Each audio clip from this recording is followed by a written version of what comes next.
6-year-old Lily Sullivan and her 4-year-old brother, Jack, of Lansdowne Station, Nova Scotia, have been missing for more than a month now.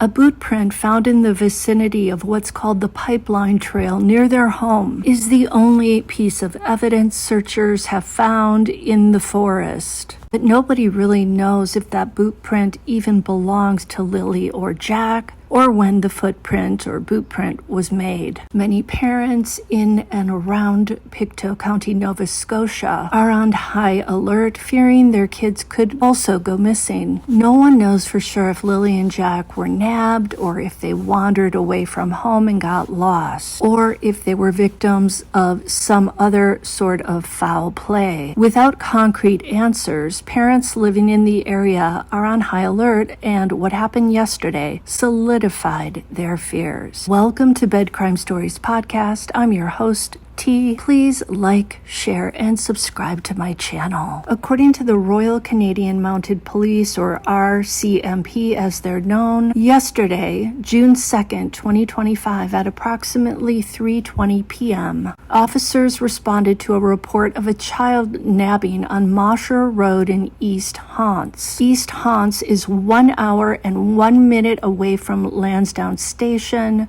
where Lily and Jack Sullivan were living before their disappearance, and that is by car. It's a fairly easy journey via NS 289 West. The officers learned that 2 children were riding their bikes on Mosher Road when a man standing at the end of a driveway flagged them down. The kids did not know the man. When they approached him, he grabbed one of them by the arm, entered the nearby residence with that child, showed the child some private stuff, if you know what I mean, and threatened the child. The kid screamed and was able to run out of the house and get help, and the 2 kids were not physically injured. Officers arrived at the residence and promptly arrested 34-year-old Gregory McDonald. McDonald is from Admiral Rock. Admiral Rock is a 33-minute ride from East Hants. It's unclear whose house this horrible act went down in. McDonald was subsequently charged with child nabbing, an invitation to the child to touch him, and I'm not talking about having the kid touch the man's hand, an indecent act of exposure, assault, and uttering threats. According to the RCMP, the investigation is ongoing, and McDonald is scheduled to appear in Truro Provincial Court today. What I think this story illustrates is that 1, child nabbing definitely takes place in Nova Scotia. 2, that a child nabber will sometimes approach more than 1 child. And 3, that a man interested in little kids lives not far from where Lily and Jack Sullivan went missing. Is McDonald also responsible for Lily and Jack's disappearance? Maybe. This guy's modus operandi was to approach 2 kids who were alone, meaning without adult supervision, but he was unable to get both kids into the house, and the child dragged inside was able to escape without being essayed, aside from the indecent exposure that they were subjected to. It is certainly suspicious that this happened to these 2 kids just an hour away from where Lily and Jack had been living. But is this McDonald guy somebody who's capable of getting rid of kids? Maybe, but maybe not. Time will tell if there's a connection. In my mind, I don't think the 2 cases are connected, and that's because Lily and Jack's mother, Malia Brooks Murray, left the property where the kids were living not long after she reported them missing on May 2nd. And she's no longer talking to the kids' so-called stepfather, Daniel Martell. Now, yesterday, a candlelight vigil was held for Lily and Jack in Stellarton in front of the RCMP's office. The vigil was to mark the 1-month point, and only Daniel Martell showed up. The mother, Malia, was not present. The vigil was organized by the community to, quote, light the way home for Jack and Lily, end quote. About 100 people attended. Stuffed animals and candles were added to the memorial. and 2 paper balloons were lit and released to guide Jack and Lilly home. Now, the mother claims that the cops have told her not to speak to the media, but speaking to the media is different from advocating for your kids by hitting the ground and searching for them.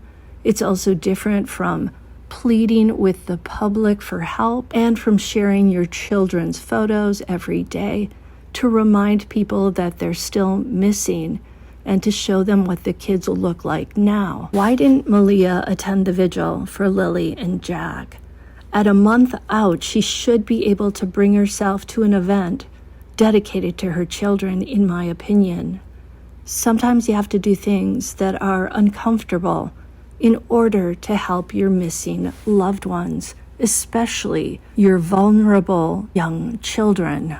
While I was researching today, I found an article from Nova Scotia Crime Stoppers, and it's dated March 31st of 2025. The article said that the police are investigating after a child was approached by a stranger while waiting at a school bus stop. Here's how they describe the incident.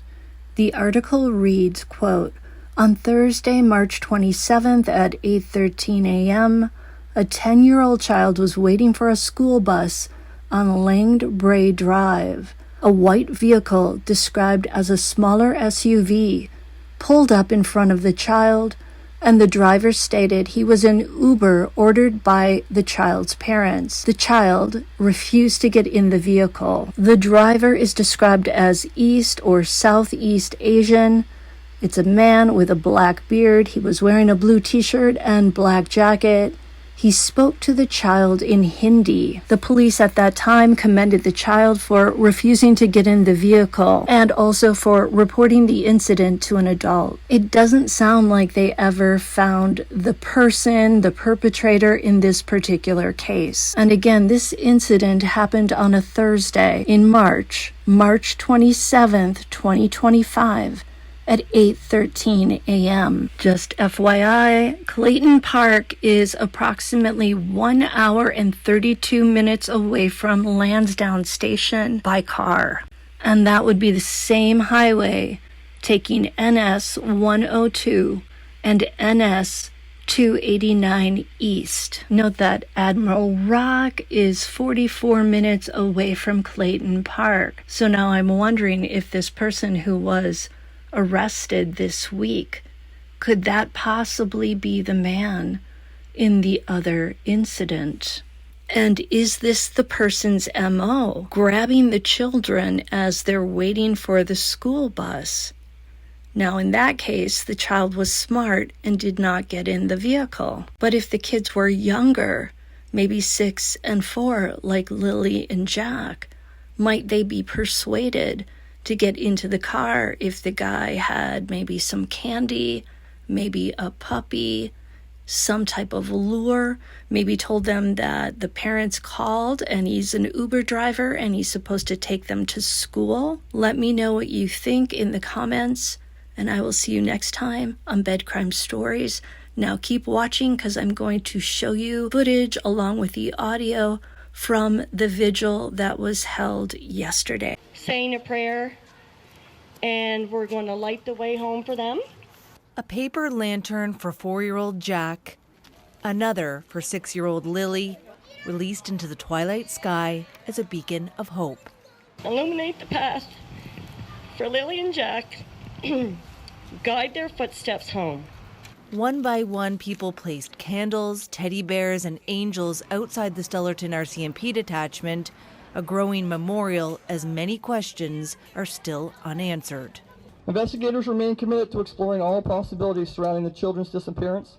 We want to thank all those who provided tips and information. Please know that we're fully engaged in finding out what happened to Lilly and Jack. Some family members of the 2 children looked on as dozens of community members showed they care. It's like every parent's worst nightmare. You don't ever want to have to ever go through something like this. And I think it's good to show them that their community is here for support if they need it. Search and rescue volunteers have scoured a total of 8.5 square kilometers surrounding the children's home. The latest search happened this past weekend when crews focused on a pipeline trail where a boot print was previously found. Tell me what that's been like living here in this community and having to watch this unfold day after day. It's hard because with Facebook, you're on Facebook every morning, check and see if there's an update. You go to the RCMP site to see if there's an update, and then you hear about searches, and your heart just breaks every time because you pray that today will be the day that they bring them home. Angela McIver, CBC News, Stellarton.